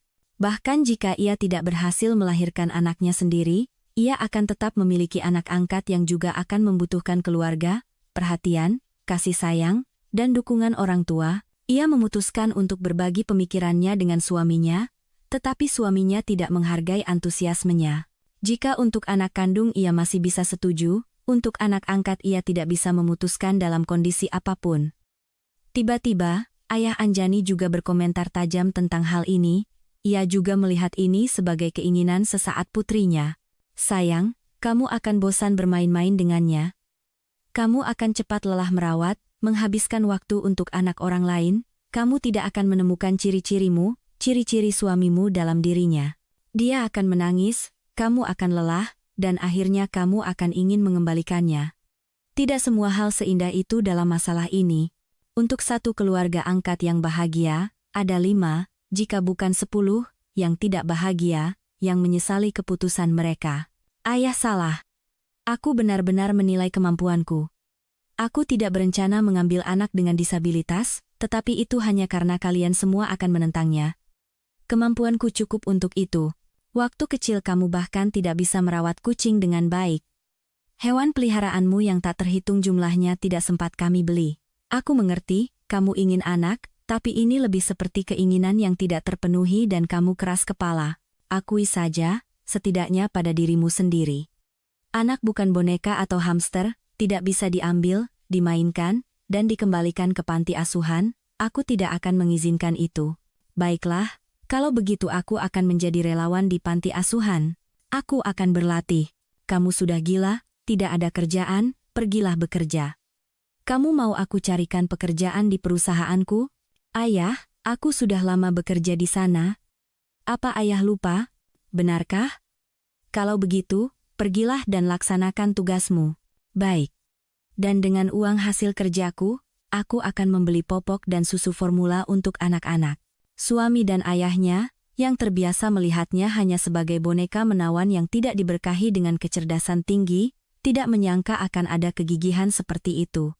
Wanita itu benar-benar memutuskan untuk menguji kemauannya. Ia menemukan sebuah organisasi yang secara sukarela bekerja sama dengan panti asuhan. Para relawan, sebagian besar pemuda dan pemudi, tidak hanya membantu mengumpulkan perlengkapan dan makanan yang diperlukan, tetapi juga sering ikut berjaga bersama para pengasuh. Mereka membantu memandikan, mengganti pakaian bayi-bayi yang ditinggalkan tanpa ibu, atau hanya menggendong mereka. Anjani memutuskan untuk datang pada malam hari dan membacakan dongeng untuk bayi-bayi itu. Meskipun di bangsal itu ada bayi-bayi terkecil, ia tahu betapa pentingnya ritual ini sebelum tidur. Ia sendiri tidak begitu ingat ibunya, tetapi ia ingat betul bahwa ibunya setiap hari membacakannya dongeng. Suatu hari, saat kembali dari tugas barunya, ia memutuskan untuk berjalan kaki dan di bangku dekat rumahnya, ia melihat seorang wanita dengan anak-anak. Seorang anak laki-laki dan perempuan, sekitar usia 5 dan 3 tahun, begitu manis dan menawan. Mereka berebut menceritakan kepada ibu mereka tentang peristiwa yang terjadi di taman kanak-kanak, dan ibu mereka mendengarkan dengan penuh perhatian, mengajukan pertanyaan. Anjani begitu terpesona dengan pemandangan itu, berhenti di dekatnya. Ia begitu menyukai keluarga itu sehingga ia memutuskan untuk mendekat dan berkenalan. Biasanya ia tidak melakukan hal seperti itu, tetapi di sini ada semacam dorongan hati. Halo. Saya tidak bisa lewat begitu saja tanpa mengagumi kalian, keluarga yang begitu indah.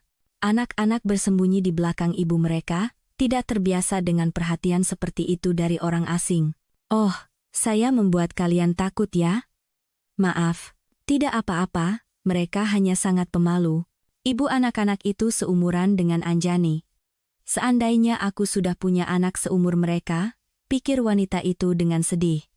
Dengan suara keras ia berkata, "Nama saya Anjani. Saya relawan di panti asuhan. Saya putuskan untuk jalan-jalan sebentar dan bertemu kalian. Saya Citra. Saya, Saka." Anak laki-laki itu tampaknya sudah berani dan memutuskan untuk memperkenalkan dirinya sendiri.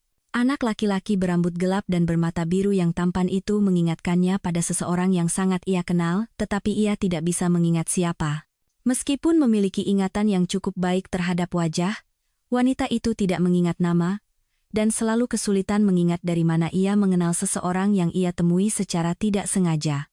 Namun, sekarang perasaannya benar-benar berbeda. Anak laki-laki itu, jelas belum pernah ia temui dimanapun, tetapi ciri-cirinya sangat ia kenal. Sementara ia berpikir sejenak, ayah keluarga itu mendekat, dan Anjani mengerti siapa yang diingatkannya oleh anak kecil itu adalah Bima, saudara suaminya. Ia tidak mengerti mengapa saudara-saudara itu berhenti berkomunikasi bertahun-tahun yang lalu. Secara pribadi, ia belum pernah bertemu dengannya.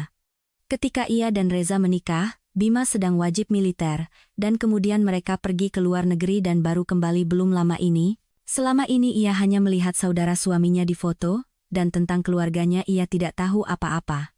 Ketika ia dan suaminya mengunjungi orang tuanya, topik tentang keluarga adik laki-lakinya sengaja dihindari. Ada apa dengan mereka? Pikir wanita itu, keluarga muda yang cantik dan rukun, anak-anak yang luar biasa. Mengapa ibu mertuanya, yang selalu begitu baik padanya, tidak pernah menyebutkan cucu-cucunya? Bima dan istrinya tidak mengerti siapa yang ada di hadapan mereka. Bahkan jika mereka melihatnya di foto bersama suaminya, mereka mungkin tidak akan mengenalinya sekarang tanpa riasan dan tatanan rambut, berpakaian sederhana. Pada saat itu, telepon berdering, dan Anjani, sambil melambaikan tangan sebagai tanda perpisahan kepada kenalan barunya, berjalan ke taman bermain anak-anak. Telepon dari suaminya, "Sayang, kamu kemana saja?" Telepon tidak diangkat.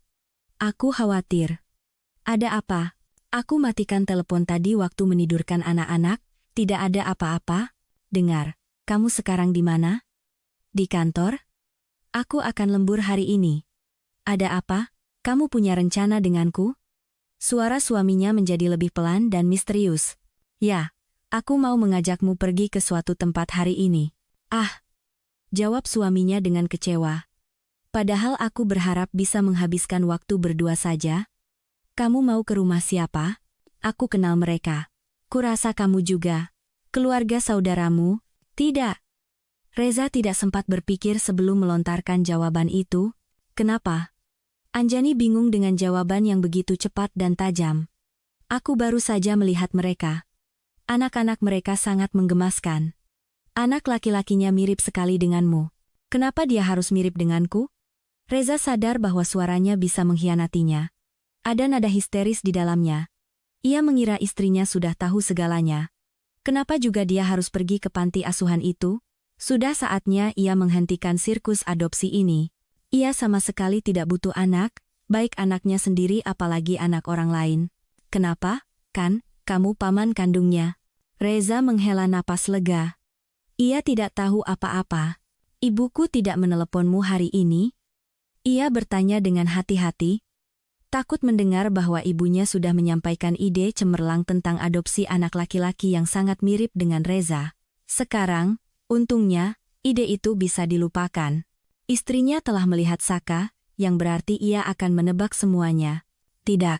Kenapa? Mungkin kita mampir ke rumahnya hari ini juga?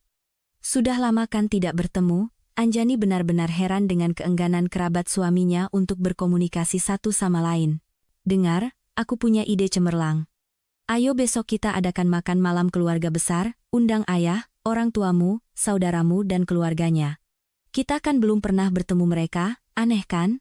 Kalian bersaudara tapi sudah bertahun-tahun tidak bertemu. Aku dan Citra baru hari ini bertemu untuk pertama kalinya, padahal kita sudah bertahun-tahun menjadi kerabat. Aku ingin berkomunikasi dengan keponakan-keponakanmu, Saka anak yang sangat tampan, dan adiknya sangat menggemaskan. Aku bahkan tidak sempat bertanya siapa namanya. Dara, ibu bilang dia sama sekali tidak mirip kakaknya, kata Reza, tanpa sadar. Berusaha keras mengalihkan pikiran istrinya ke arah lain, dan menjauhkannya dari ide cemerlang untuk mengumpulkan ibu, ayah mertua, dan mantan selingkuhan dengan anak haramnya di satu meja. Bahkan belut di wajan panas pun, akan punya lebih banyak kesempatan untuk selamat daripada dia. Dia salinan ibunya. Citra juga wanita muda yang sangat cantik. Aku tidak akan pernah menyangka di usianya yang masih muda, dia sudah punya anak-anak sebesar itu. Berapa umurnya? Sebayamu, sayang. Aku sangat merindukanmu. Ayo kita habiskan malam berdua saja. Sudah lama kita tidak pergi kemana-mana. Kamu tidak ingin aku bertemu dengan kerabatmu? Tanya istrinya langsung. Hubungan ibu dengan istri saudaraku sangat tegang. Dia tidak pernah menerima pilihannya. Selain itu, ibu tidak yakin bahwa putri saudaraku adalah anak kandungnya. Singkatnya, ceritanya panjang, dan aku tidak ingin melibatkanmu dan ayahmu dalam hal ini. Dia sepertinya sudah tidak terlalu suka padaku. Kenapa kamu berpikir begitu? Ayah justru selalu memujimu. Memuji itu satu hal, menunjuk kejabatan yang bertanggung jawab itu hal lain, dan ngomong-ngomong, kamu belum menjawab kapan kamu akan pulang. Biar aku kirim supir untuk menjemputmu. Baiklah, aku tunggu, jawab Anjani, sekali lagi menuruti dorongan sesaatnya. Anjani memutuskan untuk sekali lagi mendekati keluarga saudara suaminya dan berkenalan. Anak-anak masih bermain di taman bermain, orang tua mereka duduk di bangku dan membahas sesuatu dengan sangat antusias. Mendekat, wanita itu mendengar kalimat, mereka tidak akan bisa melakukannya. Mengambil anak tidak semudah itu, siapa yang bisa punya pikiran mengerikan seperti itu, mengambil anak dari orang tua, terlintas di benaknya. Halo lagi. Saya belum sempat memperkenalkan diri, terganggu telepon tadi. Selamat malam, kata Bima dan Citra serempak, tidak begitu mengerti apa yang diinginkan wanita ini dari mereka. Saya Anjani, istri Reza, saudara kalian. Wanita itu memutuskan untuk langsung memperkenalkan diri. Di wajah pasangan itu muncul ekspresi terkejut dan marah yang sama. Mereka saling pandang dan hampir serempak berkata, Anda tidak akan bisa mengambilnya. Kami tidak akan mengizinkannya. Setelah itu, wanita itu berlari ke taman bermain untuk mengambil anak-anaknya, dan Bima berbalik ke arah Anjani yang tidak mengerti apa-apa dan mengulangi, Saka tidak akan kami serahkan. Dia anak kami, apapun yang ibu lakukan, saya tidak mengerti apa yang Anda bicarakan. Kenapa Anda berbicara seperti itu? Saya tidak akan mengambil siapapun dari Anda. Saya hanya mengenali Anda dan ingin mengundang Anda berkunjung, berkenalan. Kita kan kerabat terdekat, tapi belum pernah bertemu secara pribadi, bagi saya ini aneh. Jadi saya putuskan untuk memanfaatkan kesempatan ini dan berkenalan. Saya tidak punya niat jahat, saya bersumpah. Rupanya wanita itu berbicara dengan sangat meyakinkan. Bima menatap istrinya yang mendekat dan berkata, sepertinya dia tidak tahu rencana jenius itu. Dan ia menawarkan, sambil berbalik ke arah istri saudaranya, ayo, kami akan ceritakan mengapa kami tidak berkomunikasi dengan orang tua dan saudara. Anehnya, masalah justru mendekatkan Bima dan Citra. Ia berhenti cemburu, dan Citra merasakan dukungan besar dari suaminya. Sekarang mereka adalah keluarga yang benar-benar rukun. Percakapan itu berlangsung sepanjang malam. Sementara Citra mengganti pakaian dan memberi makan anak-anak, Bima dan Anjani duduk di dapur. Kemudian istrinya menyalakan kartun untuk anak-anak dan bergabung dengan mereka. Anjani ngeri mendengar cerita itu. Seluruh dunianya yang ideal ternyata adalah tumpukan kebohongan. Suaminya telah berselingkuh selama bertahun-tahun, dan ibu mertuanya, tentang wanita itu, ia bahkan tidak mau berpikir. Betapa beruntungnya ia hari ini berhenti di dekat rumah mereka. Meskipun cerita itu mengerikan, ia tidak punya alasan untuk tidak percaya. Terlalu banyak bukti. Tetapi yang paling membuatnya terkejut adalah sinisme ibu mertuanya. Ia ingin memaksa Anjani membesarkan anak yang dilahirkan oleh selingkuhan suaminya. Di balik lapisan kebahagiaan keluarga mereka dengan Reza, ia akan menyembunyikan begitu banyak nasib yang hancur. Ia memandang anak-anak yang asyik menonton kartun. Saka memiliki profil suaminya, mata, rambut, bentuk kepalanya.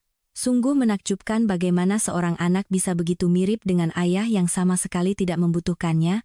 Beberapa kali suaminya mencoba meneleponnya, ia menolak panggilannya, dan kemudian mematikan teleponnya sama sekali.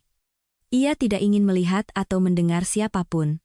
Tetapi tinggal sendirian sekarang juga menakutkan. Kemudian sebuah ide muncul di benaknya. Teman-teman, bolehkah aku menginap di sini malam ini? Aku tidak bisa pulang, dan aku tidak mau pergi ke rumah ayah. Tentu saja. Tinggallah. Kalian satu-satunya yang menceritakan seluruh kebenarannya padaku. Dan kita sekarang bukan orang asing lagi, punya begitu banyak rahasia bersama. Wanita itu tersenyum sedih dan keluar ke balkon. Ia ingin sedikit menghirup udara segar dan menenangkan pikirannya. Pada saat itu, pintu diketuk. Atau lebih tepatnya, hampir didobrak. Seolah-olah yang mengetuk bertekad untuk mendobraknya. Bima melihat melalui lubang intip dan melihat saudaranya yang marah di tangga. Membuka pintu, ia keluar, tidak mengizinkan Reza masuk ke apartemen. Kamu sudah gila mengetuk seperti itu? Anak-anak kami sedang tidur.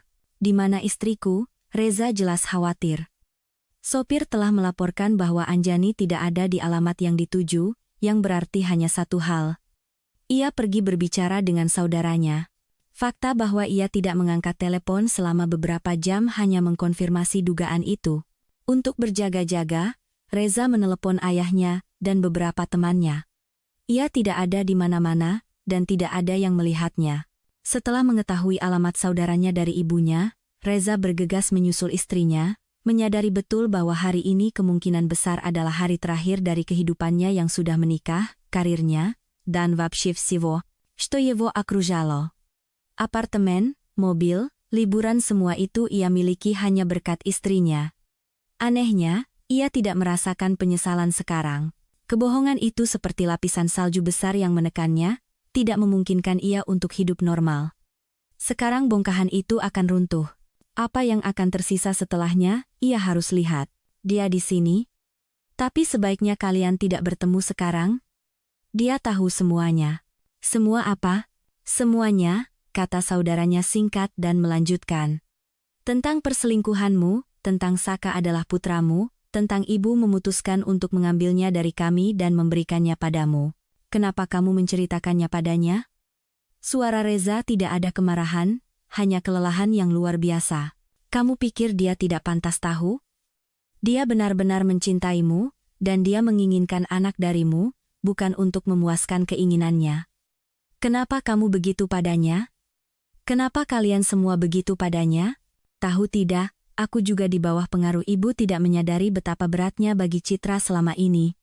Dia sabar. Seandainya kamu tahu berapa banyak yang harus ia lalui, aku bahkan senang ibu memikirkan rencana mengerikan dengan adopsi ini, itu membuat kami lebih dekat.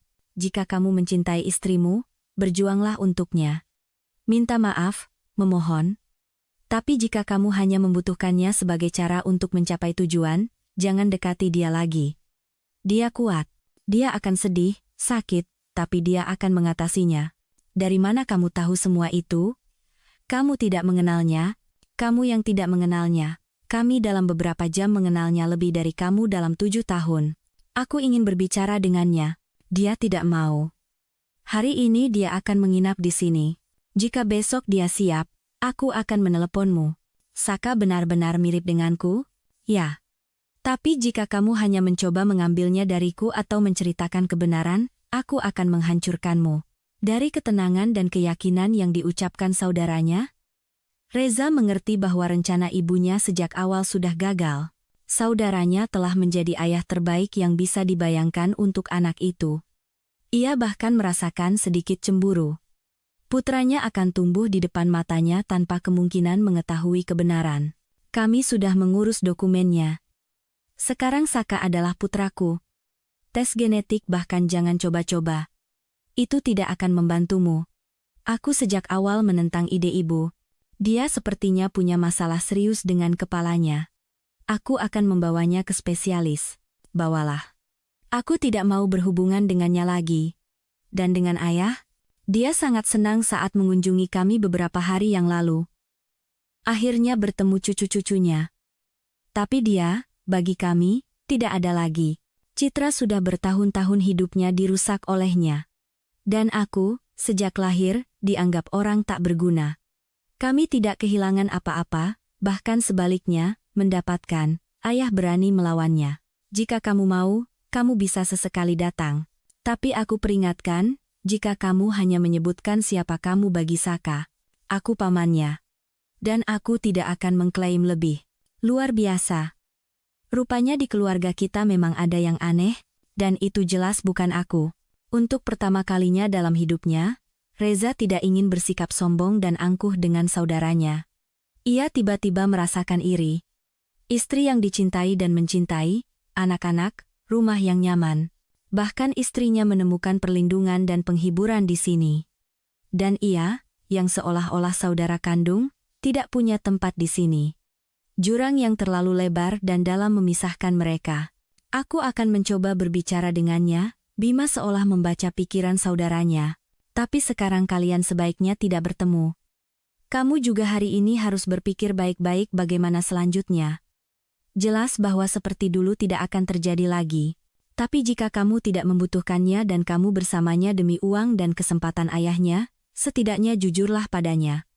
Kamu bisa mencapai segalanya dalam hidup tanpa ayah dan jabatannya. Kalimat terakhir itu diucapkan saudaranya lebih untuk mendukung, tetapi justru itulah yang terngiang di kepalanya sepanjang malam.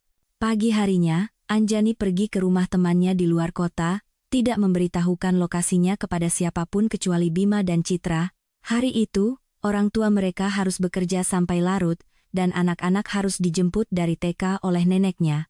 Dengan riang berjalan di sepanjang jalan setapak, anak-anak dan neneknya mengenang peristiwa hari itu, berbagi berita, bercanda, dan tertawa. Nenek kedua muncul di jalan mereka secara tiba-tiba. Dengan kasar ia mencengkeram lengan anak laki-laki itu, menariknya ke arahnya, mencoba melepaskan tangan keduanya dari neneknya. Sini kamu. Lepaskan anak ini. Dia seharusnya ada di tempat lain sekarang. Penampilan wanita itu, terus terang, tidak terlalu sopan.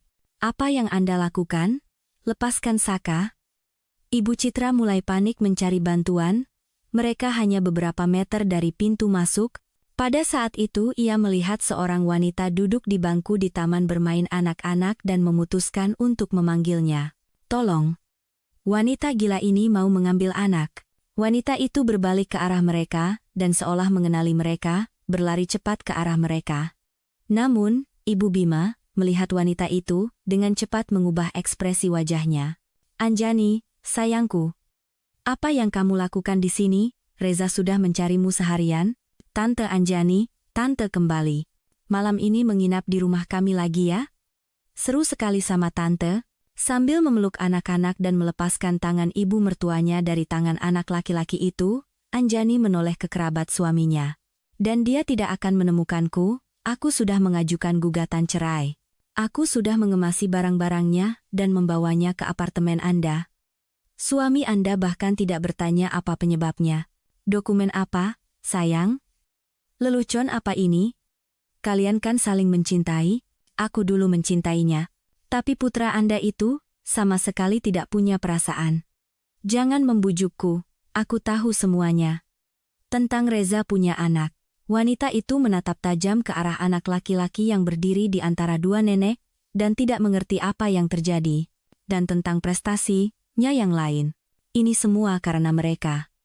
Bimaku yang tidak berguna dan istrinya yang jalang. Mereka yang menghasutmu melawan aku, melawan Reza. Aku akan memberi mereka pelajaran. Mereka akan merangkak di kakiku nanti.